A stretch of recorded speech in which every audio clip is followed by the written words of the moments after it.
Hello, everybody, and welcome back to This Day in History. The date is June 26th, 2024. First of all, excuse me, I just got out of the gym, and I got a little bit of a late start, so I just kind of need to get through this. But years ago, I worked at a place called Pacific Pulmonary Services, and we delivered medical oxygen supplies to patients.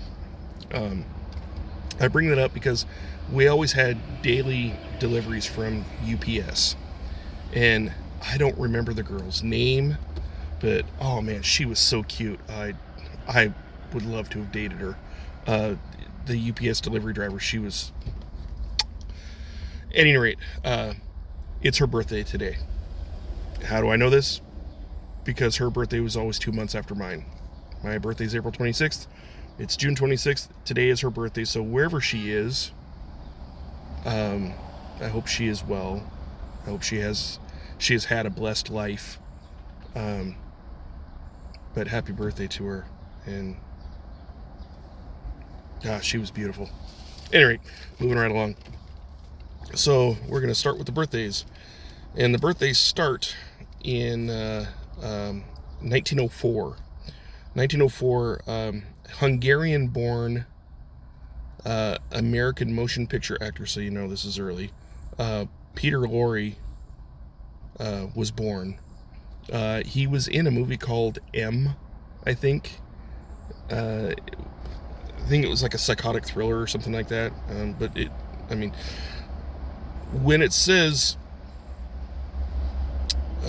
motion picture, that's usually of, that's back when, it was before sound. It was all the really old stuff where, you had to read the text because they couldn't add sound to the silent movies, basically. So I think he was a silent movie actor.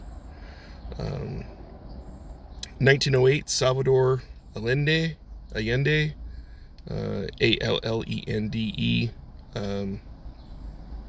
double L's in Spanish usually makes a Y sound, so it's probably Allende.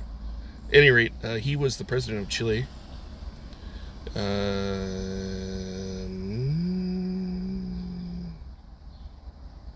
Oh no, I goofed. Let's go back to 1819 real quick. 1819, Abner Doubleday. He was a U.S. Army officer credited with inventing the game of baseball. Well, turns out that that was debunked because baseball was actually based off of a British game, and the name of it escapes me. If you know, you can put it in the comments. Yeah, I was supposed to do that one first. Oops. Anyway, so who was next? 1911. In 1911, here's this American athlete, and by the picture it looks like she was a golfer, but Babe Didrikson Zacharias, she was born on this day in 1911. On this day in 1970, Paul Thomas Anderson is an American screenwriter and director. He was born on this day. Derek Jeter was an American baseball player. He played for the Yankees.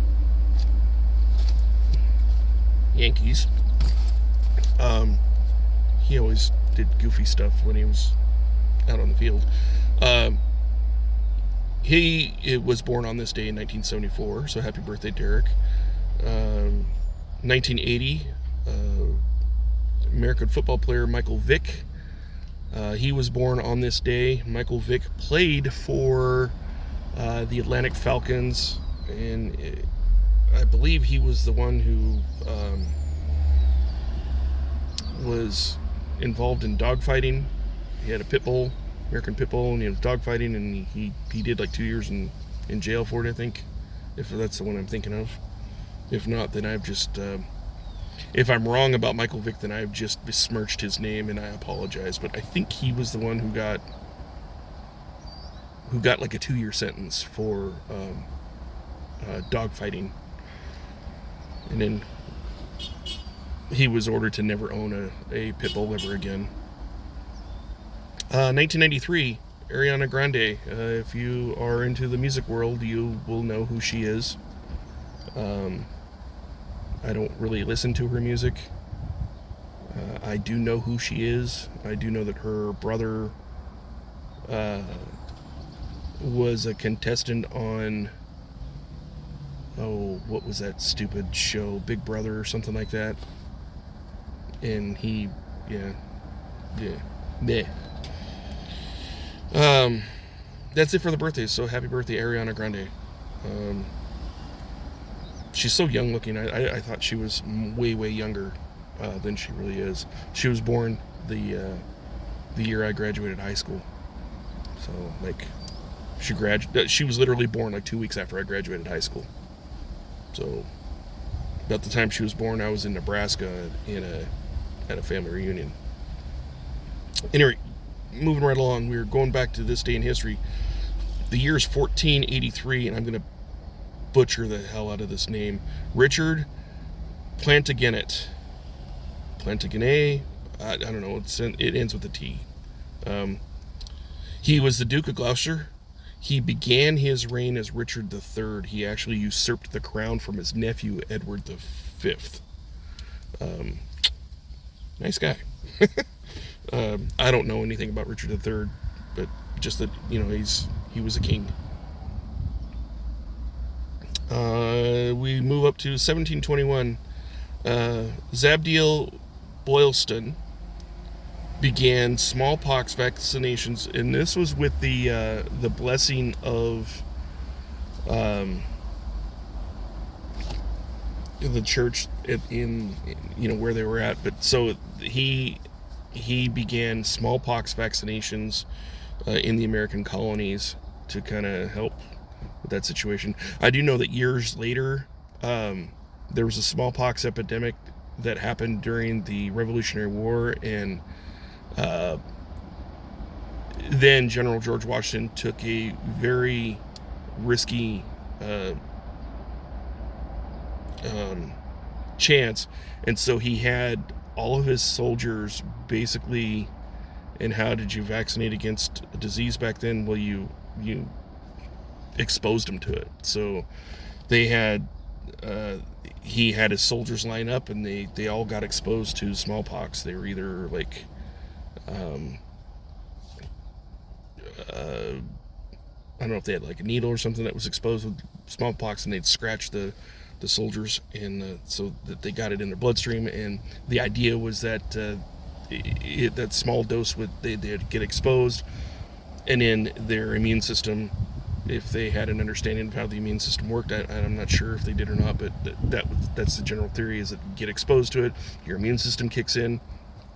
Maybe you catch it, maybe you don't, maybe you die from it, maybe you don't, but that's how he had his soldiers vaccinated.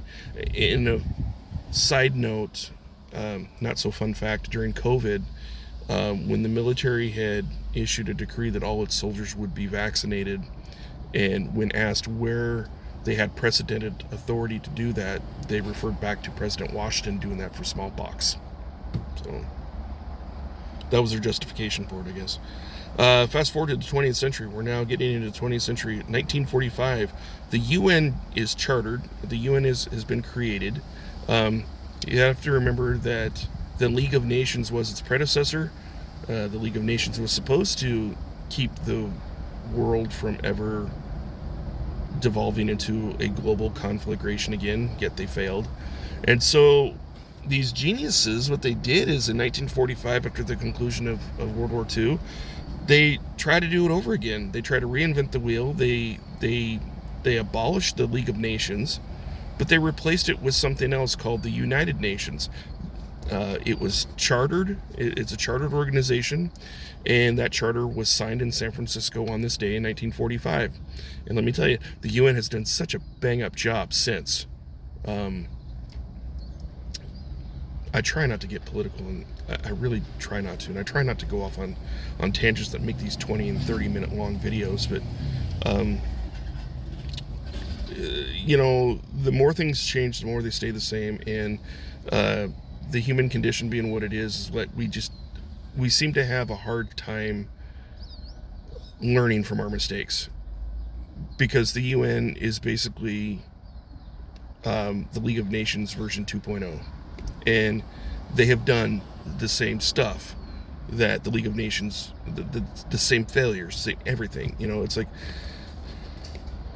because the thing is, like, if man's gonna fight, and there's no global entity out there that you can put out there that's ever gonna keep man from fighting each other. Unfortunately, that's just the way it is. I could continue on my anti-UN soapbox. I'm gonna continue. 3 years later, 1948, Shirley Jackson,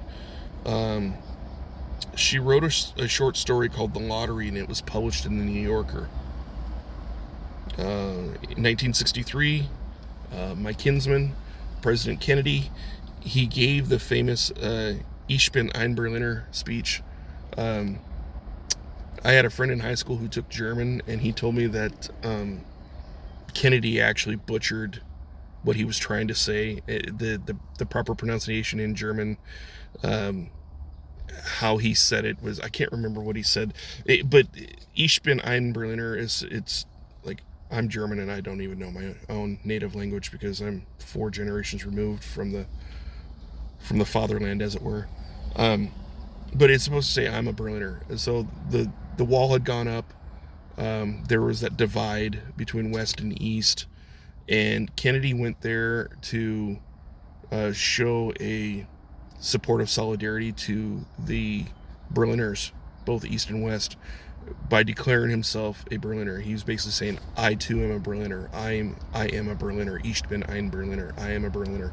But apparently allegedly he butchered the pronunciation of, and so what he thought he was saying didn't exactly come off as what he was hoping would be translated. And so people are kind of scratching their heads like, okay, sure, yeah, thank you, Mr. Kennedy. And then that was that. 1977, on this day in 1977, Elvis Presley would give his last performance. 2 years later, on this day, 1979, Muhammad Ali would announce that he was retiring from boxing. In 1997, the Harry Potter series of books is first published. That would, I guess, depending on where you were. It was Harry Potter and the Philosopher's Stone. I think that was the book, but the movie was Sorcerer's Stone. At any rate, Harry Potter was first published on this day in 1997. In 2003, Strom Thurmond. Strom Thurmond is our nation's longest serving U.S. Senator. It was on this day in 2003 that Strom Thurmond died at the age of 100. Pretty impressive. And the next couple of things here, they're kind of back to back, and they were 2 years apart. One was in 2013, the other was in 2015. Both were Supreme Court rulings, essentially over the same issue.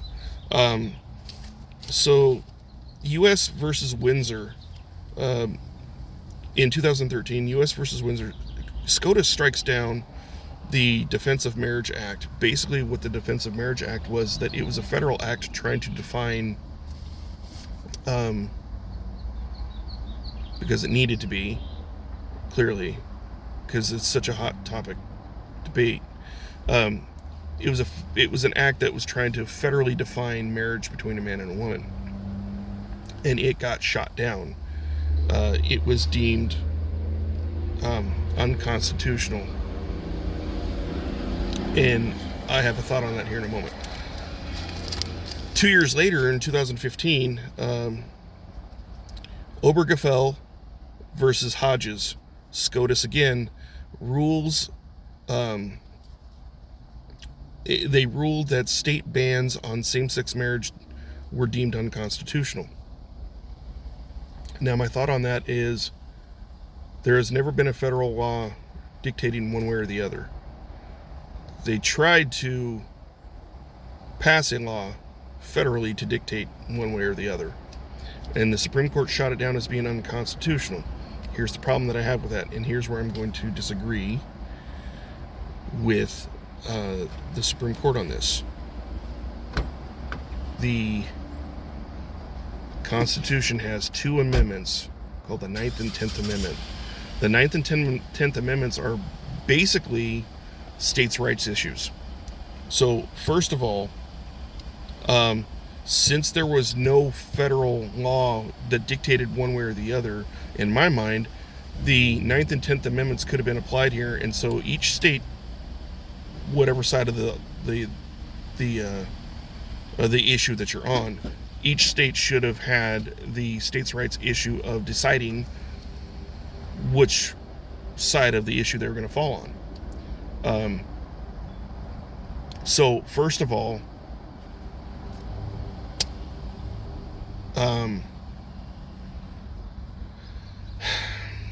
right. So, to me, in my mind, it should have been a states' rights issue.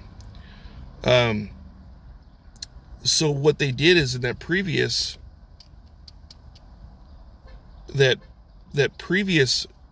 was a federal thing, right? So it's almost like they kind of went backwards there, right? So they tried to make a federal law, right, that all the states had to abide by, because once a law is federal, no state can supersede federal law.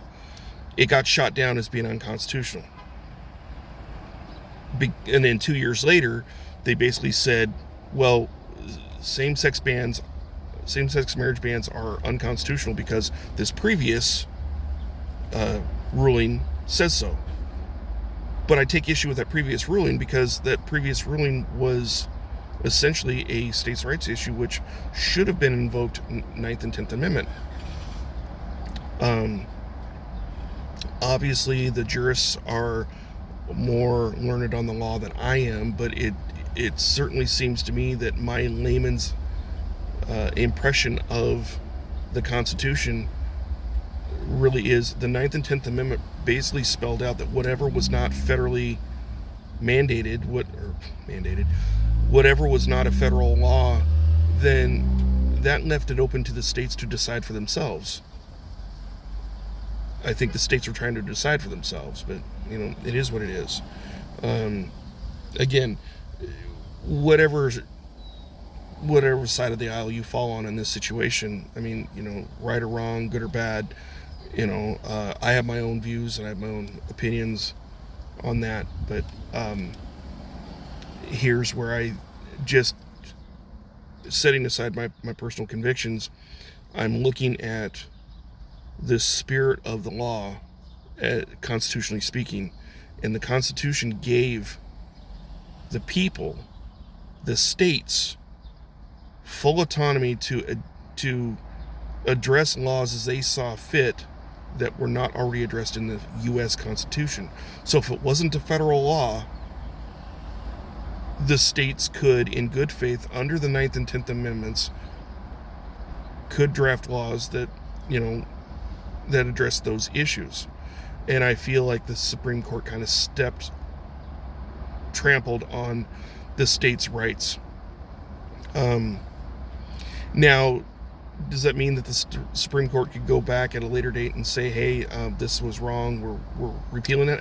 Obviously, absolutely. Just the other day, we had the anniversary of the overturning of Roe v. Wade, where essentially the Supreme Court said this was a states' rights issue and we should never have imposed our views on this. And I kind of think that this is along the same lines. There is that it was a states' rights issue. So I'll leave it at that. The last thing, the featured event was in 1976, the opening of the CN Tower, and I had to look up. The CN Tower is actually in Ontario, Canada. At the time, it was the world's tallest freestanding structure, until being surpassed in 2007 by the BURJ, Burj Khalifa in Dubai. So that was pretty cool for the Canadians to have the tallest freestanding structure, until those fellas over in Dubai had thwarted them. That is it for this day in history. I gotta go get me something to eat. So you all take care and be blessed, and we'll do it again tomorrow for June 27th. All right, have a great day. Take care. Bye.